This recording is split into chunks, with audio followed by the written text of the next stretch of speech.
Halo semuanya. Di sini saya akan menjelaskan apa itu tentang keterampilan berbicara. Sebelum memulai edukasi ini, saya ingin memperkenalkan diri terlebih dahulu. Ya, nama saya Bagus Akwandanu. Saya kuliah di Universitas Desa Unggul, Tangerang, Citraraya.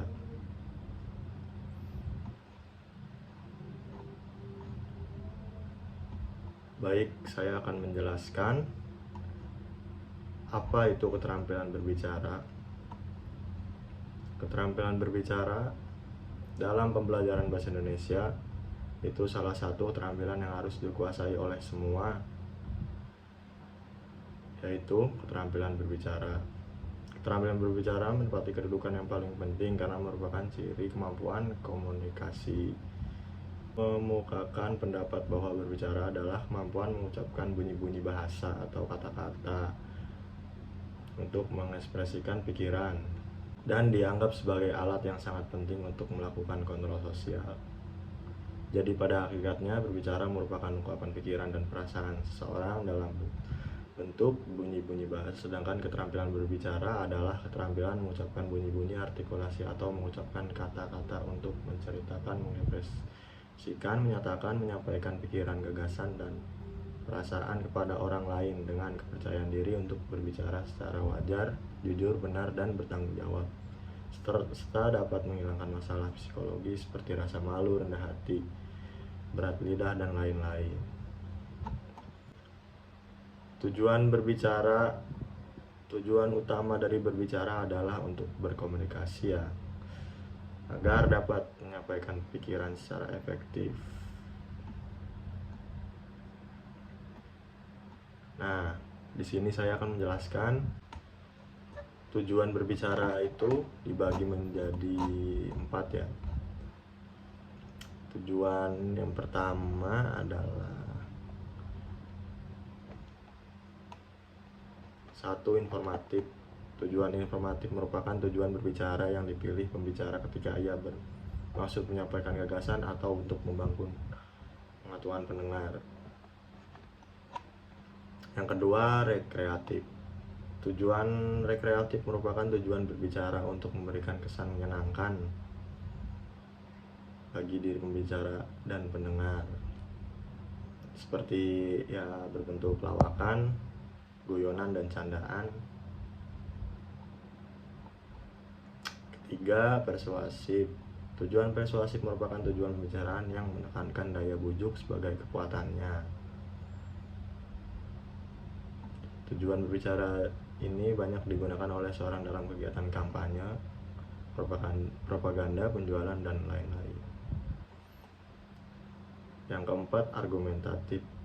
Tujuan argumentatif merupakan tujuan berbicara untuk meyakinkan pendengar atas gagasan yang disampaikan oleh pembicara. Oke. Di sini ada manfaat keterampilan berbicara. Saya akan menjelaskan apa itu manfaat keterampilan berbicara. Hampir semua pembesar yang tercatat sejarah dan bos besar di dunia sangat terampil dalam berbicara. Contohnya Presiden pertama Indonesia yaitu Soekarno, sebab berbicara adalah salah satu penyampaian gagasan dan menjadi sarana berbagi pengetahuan antar kelompok dan individu efektif. Ada 7 yang terpenting dalam manfaat keterampilan berbicara. A. Komunikasi dengan antar individu dan kelompok menjadi lebih efektif. B. Melancarkan pertukaran informasi. C. Menambah kepercayaan diri. D. Menambah karisma dan wibawa. E. Salah satu faktor mempermudah memperoleh pekerjaan. F. Menambah level nilai dalam diri. G. Bisa mendapat kepercayaan dari masyarakat.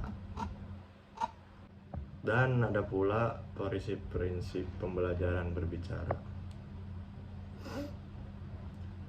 Pelaksanaan pembelajaran berbicara akan mampu berjalan dengan baik jika seorang pendidik memahami benar prinsip-prinsip pembelajaran berbicara. Ada beberapa prinsip pembelajaran berbicara tersebut. A. Pembelajaran berbicara harus ditujukan untuk membentuk kematangan psikologis anak dalam hal berbicara. B. B. Pembelajaran berbicara harus melibatkan anak secara langsung berbicara dalam berbagai konteks. C. Pembelajaran berbicara harus dilakukan melalui pola pembelajaran interaktif. D. Berbicara harus dilakukan sekaligus dengan membekali strategi bicara. E. Pembelajaran berbicara harus pula dilakukan sering dengan pengukuran kemampuan berbicara secara tepat melalui praktik langsung. F. Kemampuan berbicara anak hendaknya diukur dan dipantau oleh guru secara berkesinambungan. G. Pembelajaran berbicara harus diorientasikan pada pembentukan kemahiran berbicara atau membentuk siswa menjadi pembicara yang kreatif. Ada pula faktor-faktor yang mempengaruhi kemampuan berbicara, yaitu kepekaan terhadap fenomena, kemampuan kognisi, kemampuan berbahasa, kemampuan psikologis, dan kemampuan performa. Adapun faktor-faktor non-kebahasaan sebagai penunjang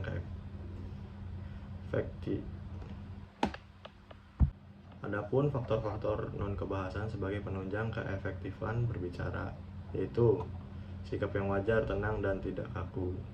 Pandangan harus diarahkan kepada lawan bicara. Kesediaan menghargai pendapat orang lain. Gerak-gerik dan mimik yang tepat. Penyaringan suara juga sangat menentukan. Kelancaran dalam berbicara. Relevansi atau penalaran. Penguasaan topik.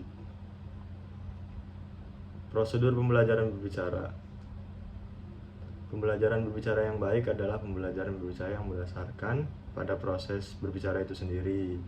Artinya, pembelajaran berbicara harus dilakukan berdasarkan tahapan berbicara yang secara natural dilakukan dalam kehidupan sehari-hari. Ada 3 tahapan dalam prosedur pembelajaran berbicara.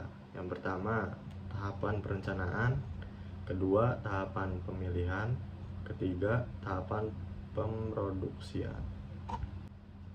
Jadi kesimpulan keterampilan berbicara yaitu suatu penyampaian wujud pikiran yang berupa ide, gagasan, dan isi hati menjadi wujud ujaran atau bahasa lisan sehingga maksud tersebut dapat dipahami oleh orang lain.